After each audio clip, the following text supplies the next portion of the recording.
देर आए दुरुस्त आए, ये कहावत तो आपने सुनी ही होगी। आज भारत में दलितों के प्रति जो माहौल है वो उनके दिलों में एक सशक्त जागृति ला रहा है। अब दलित समुदाय को समझ आ चुका है कि यदि न्याय चाहिए तो सड़कों पर उतरना अनिवार्य है, क्योंकि जब तक सड़कों पर आक्रोश और एकजुटता का स्वर नहीं गूंजेगा तब तक ना तो समाज की चेतना जगेगी और ना ही सुप्त प्रशासन की नींद टूटने की उम्मीद है। चाहे वो दलितों की नृशंस हत्या हो, कार्यस्थल पर भेदभाव हो या उनका सामाजिक अपमान ही क्यों ना हो, हर अन्याय के खिलाफ सड़क पर उतरकर संघर्ष ही अब विजय का मार्ग है। नमस्कार, मेरा नाम है रीटा। आज की वीडियो में मैं आपको पिछले 24 घंटों में भारत में हुए दलित अत्याचार के 5 सबसे चर्चित मामलों के बारे में बताऊंगी, जिसकी चर्चा सोशल मीडिया पर सबसे ज्यादा हो रही है। पहला मामला उत्तर प्रदेश के आगरा से सामने आया। यूपी में एक और जहां योगी सरकार जबरन धर्म परिवर्तन को लेकर सख्त कानून बनाने की बात करती है, तो वहीं दूसरी ओर उसके क्रियान्वयन को लेकर सवाल उठते रहते हैं। यूपी सरकार के इस कानून को ताक पर रखने वाले अभी भी यूपी में सक्रिय हैं और गरीब दलित परिवारों को अपने निशाने पर ले रहे हैं।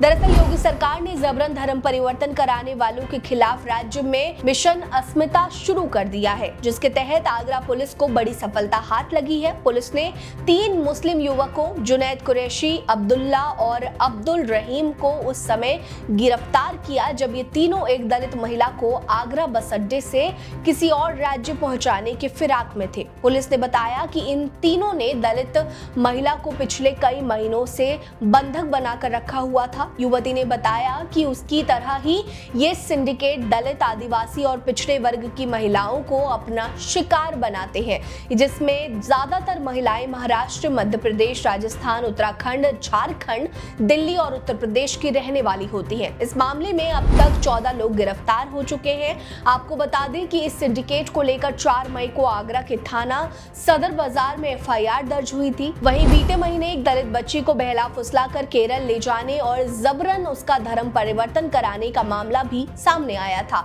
लेकिन दलित नाबालिग भाग निकली और उत्तर प्रदेश में धर्मांतरण सिंडिकेट का पर्दाफाश हुआ। फिलहाल पुलिस लगातार ऐसे मामलों की जांच कर रही है जिसमें धर्म परिवर्तन कराया गया है, लेकिन सवाल ये उठता है कि इतने सख्त कानूनों के बावजूद भी आखिर किसके शह पर ये सिंडिकेट इतने सक्रिय हैं।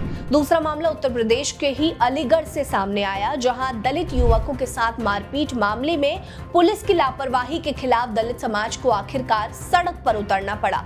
दरअसल ये घटना अलीगढ़ के महुआ खेड़ा थाना क्षेत्र के मूसेपुर जलाल गांव की है, जहां दलित समाज के 3 युवकों को जानबूझकर उकसाकर उनसे मारपीट करने का मामला सामने आया था। इस मामले को लेकर पीड़ित परिवार समेत भीम आर्मी के कुछ स्थानीय नेताओं ने अलीगढ़ आगरा राजमार्ग पर चक्का जाम कर दिया, जिसके बाद तीनों आरोपियों में से 2 आरोपी रवि कुमार और गोविंद को गिरफ्तार कर लिया गया और तीसरे की तलाश अभी जारी है। बताते चले कि बीते मंगलवार को धीर सिंह ने कंप्लेन की थी। ठाकुर समुदाय के कुछ लोगों ने उनके इलाके से रिक्शा निकालने को लेकर पहले तो जाति सूचक गालियां दी, लेकिन स्थानीय लोगों ने तब मामले को शांत करा दिया। लेकिन उसके बाद कुछ दूरी पर तीनों आरोपियों ने घात लगाकर उन पर हमला कर दिया। इस हमले में 3 लोग बुरी तरह से जख्मी हो गए थे।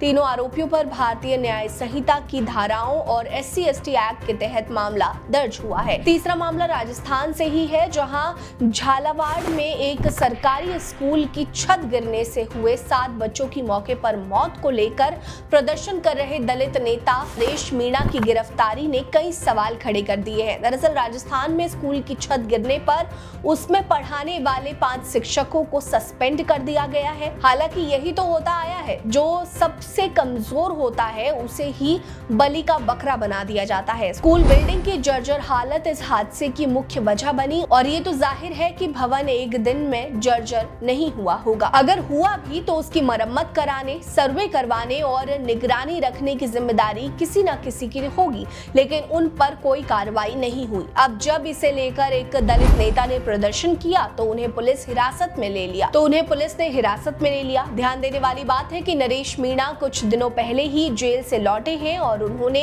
भजन लाल सरकार के खिलाफ मोर्चा खोल दिया है। बच्चों की मौत को लेकर नरेश मीणा धरने पर बैठे थे और उन्होंने राजस्थान के शिक्षा मंत्री मदन लाल दिलावर को इस्तीफा देने के लिए कहा है। उन्होंने पीड़ित परिवारों को मुआवजा देने की मांग भी की, लेकिन आरोपियों पर कार्रवाई करने की बजाय पुलिस ने धरना करने के मामले में नरेश मीणा को भी गिरफ्तार कर लिया है, जिसके बाद लोगों का गुस्सा 7वें आसमान पर पहुंच गया। इस मामले ने अब राजनीतिक रूप भी ले लिया है। नरेश मीणा के समर्थकों ने NH-90 पर चक्का जाम कर दिया है और वो लगातार उनकी रिहाई की मांग कर रहे हैं। अगली खबर उत्तर प्रदेश के फतेहपुर से सामने आई है, जहां एक दिव्यांग दलित का घर तोड़ना SDM अर्चना अग्निहोत्री को बहुत भारी पड़ गया।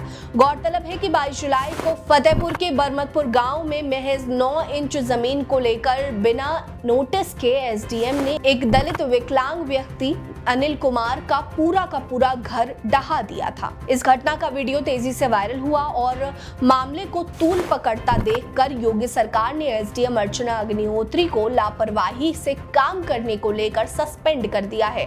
बता दें कि दलित अनिल कुमार और उनकी पत्नी दोनों ही विकलांग हैं और उन्हें ये घर 1997 में समाजवादी सरकार के दौरान प्रधानमंत्री आवास योजना के अंतर्गत दिया गया था, जिसमें वो इतने सालों से रह रहे थे। लेकिन अचानक ग्राम समाज की जमीन के लिए चक्रोड को लेकर शिकायत दर्ज कराई गई कि उन्होंने चक्रोड पर कब्जा कर रखा है, जिसके बाद SDM ने बिना किसी जांच और नोटिस के उनके घर पर बुलडोजर चलवा दिया। इतना ही नहीं, प्रशासन ने दलित परिवार को अपना जरूरी सामान भी निकालने का समय नहीं दिया। घर में मौजूद सामान, जरूरी दस्तावेज, खाने का राशन, बच्चों की कॉपी किताबें और उनकी बाइक भी घर ढहाने के दौरान मलबे में दब ही गई। देखते ही देखते इस मामले ने राजनीतिक रंग भी ले लिया और बिंदकी विधायक जय कुमार जैकी और समाजवादी पार्टी नेता सुशील दोषी ने इसे सरकार का अमानवीय कदम बताया और पीड़ित परिवार को 50,000 रुपए की आर्थिक सहायता भी दी। मामले को तूल पकड़ता देखकर CM योगी ने SDM को सस्पेंड कर जांच के आदेश दिए हैं। अगली खबर भी उत्तर प्रदेश से ही है,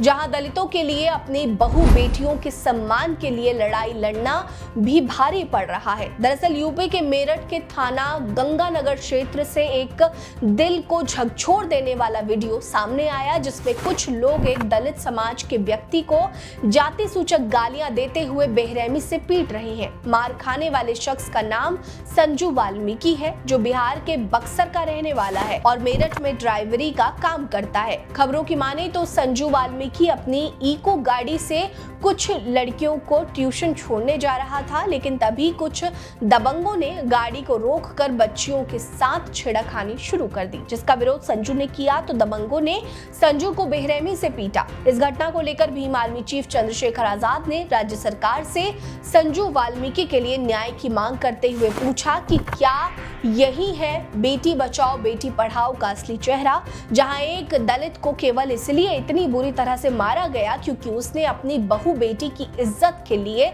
लड़ाई लड़ी। संजू वाल्मीकि का वीडियो सोशल मीडिया पर तेजी से वायरल हो रहा है। पिछले 24 घंटों में देश के हर हिस्से से आई दलित उत्पीड़न की इन खबरों पर आपकी क्या राय है, हमें कमेंट सेक्शन में बताइए। साथ ही वीडियो को लाइक करिए, चैनल को सब्सक्राइब करिए, हमारे साथ बने रहिए। नमस्कार।